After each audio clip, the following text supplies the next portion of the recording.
അപ്പോൾ ഇന്നത്തെ special fish കൊഴുക്കട്ട. ഇതിലേക്ക് ആവശ്യമായ ഇൻഗ്രീഡിയൻസ്: മീൻ വേണം, അതിനായിട്ട് ഞാൻ ഇവിടെ എടുത്തിട്ടുള്ളത് അറക്കയാണ്. കുറച്ച് ചെറുള്ളി വേണം, കുറച്ച് പച്ചമുളക് വേണം, അതുപോലെ ഇഞ്ചി വെളുത്തുള്ളി അരിഞ്ഞത്, മല്ലിയില, വേപ്പില, തക്കാളി അരിഞ്ഞത് വേണം, കുറച്ച് നാളികേരം. ഇനി ഒരു പാൻ അടുപ്പത്ത് വെച്ചിട്ടുണ്ട്, അതിലേക്ക് ആവശ്യമായ വെള്ളം ഒഴിച്ചു കൊടുക്കാം. ഇനി ഇതിലേക്ക് 1/4 ടീസ്പൂൺ മഞ്ഞൾപ്പൊടി ഇട്ട് കൊടുക്കാം. ഇനി ഒരു നുള്ളു ഉപ്പ് ഇട്ട് കൊടുക്കാം. ഇനി ഇതിലേക്ക് മീനിട്ട് കൊടുത്ത് ഇതൊന്ന് വേവിച്ചെടുക്കാം.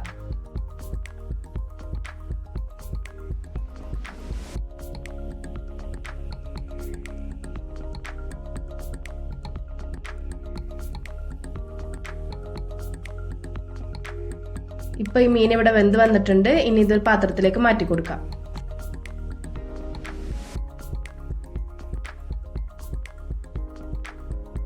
ഇനി നമുക്ക് ഈ മീനിന്റെ മുള്ളൊക്കെ ഒന്ന് കളഞ്ഞെടുക്കണം.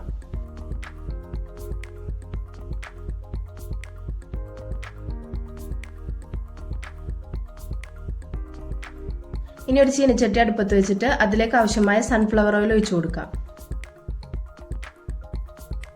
ഇതിലേക്ക് 1 ടീസ്പൂൺ നെയ്യ് കൂടി ചേർത്ത് കൊടുക്കാം.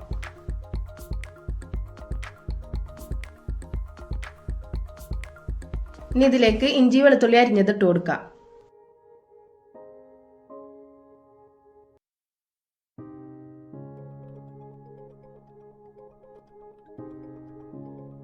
ചെറുള്ളി ഇട്ട് കൊടുക്കാം.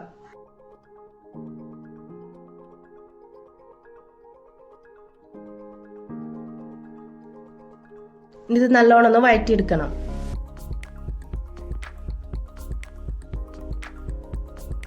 ഇനി ഇതിലേക്ക് പച്ചമുളക് അരിഞ്ഞത് ചേർത്ത് കൊടുക്കാം.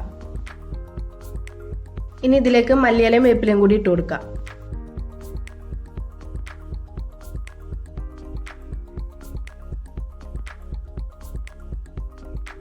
ഇനി നാളികേരം ചേർത്ത് കൊടുക്കാം.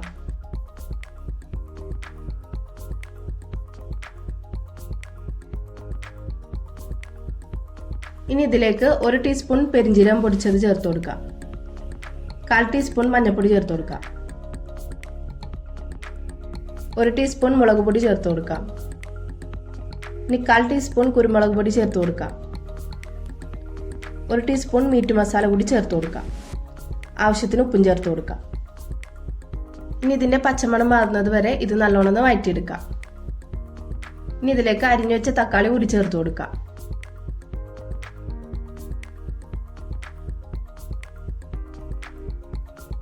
ഇനി തക്കാളി വേകുന്നത് വരെ നമുക്കിനി ഇതൊന്ന് മൂടി വെച്ച് വേവിക്കാം.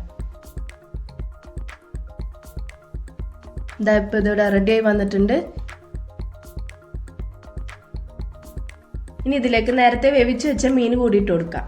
ഇനി നല്ലോണം ഒന്ന് ഇളക്കി യോജിപ്പിക്കാം.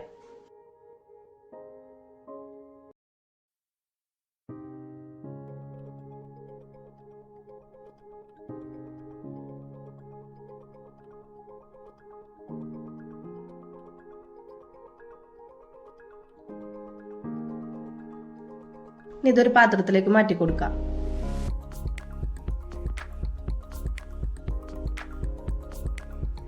ഇനി കൊഴുക്കട്ട തയ്യാറാക്കാനായിട്ട് 400 ഗ്രാം അരിപ്പൊടി വേണം. ഇനി ഒരു പാത്രത്തിലേക്ക് ആവശ്യമായ വെള്ളം ഒഴിച്ചു കൊടുക്കാം.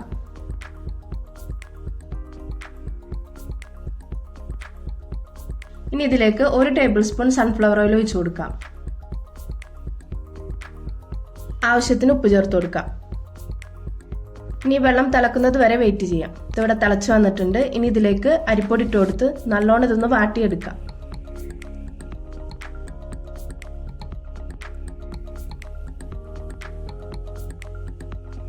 ഇനി വാട്ടിയ പൊടി വേറൊരു പാത്രത്തിലേക്ക് മാറ്റി കൊടുക്കാം.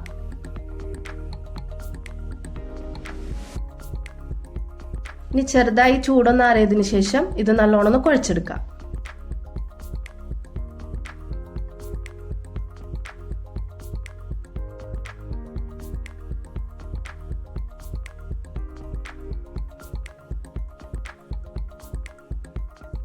ഇനി കുറച്ച് ഓയിൽ നമ്മളെ കയ്യിൽ തടവി കൊടുക്കാം. ഇനി കുറച്ച് മാവെടുത്തിട്ട് കയ്യിലിട്ട് പരത്താം.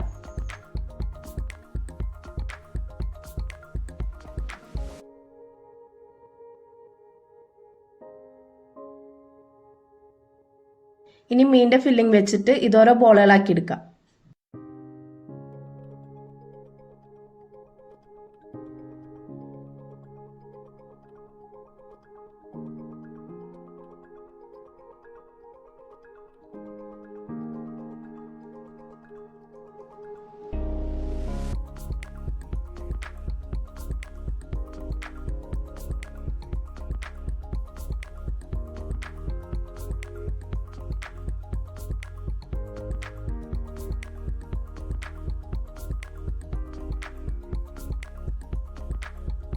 ഇനി ഒരു ഇഡലി പാത്രത്തിൽ ഈ കോഴിക്കട്ട നമുക്ക് ഒരു 20 മിനിറ്റ് സ്റ്റീം ചെയ്തെടുക്കണം.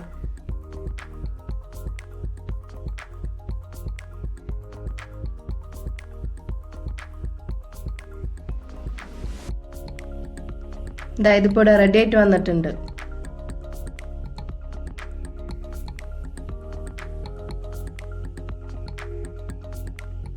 ഇനി ഇത് സെർവ് ചെയ്യാം.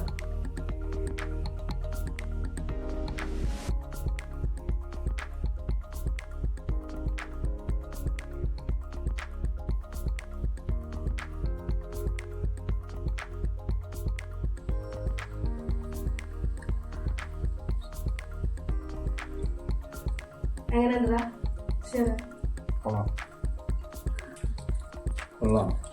നന്നായിട്ടുണ്ട്. അപ്പോൾ ഇനി മറ്റൊരു വീഡിയോ ആയിട്ട് വരുന്നത് വരെ ബൈ.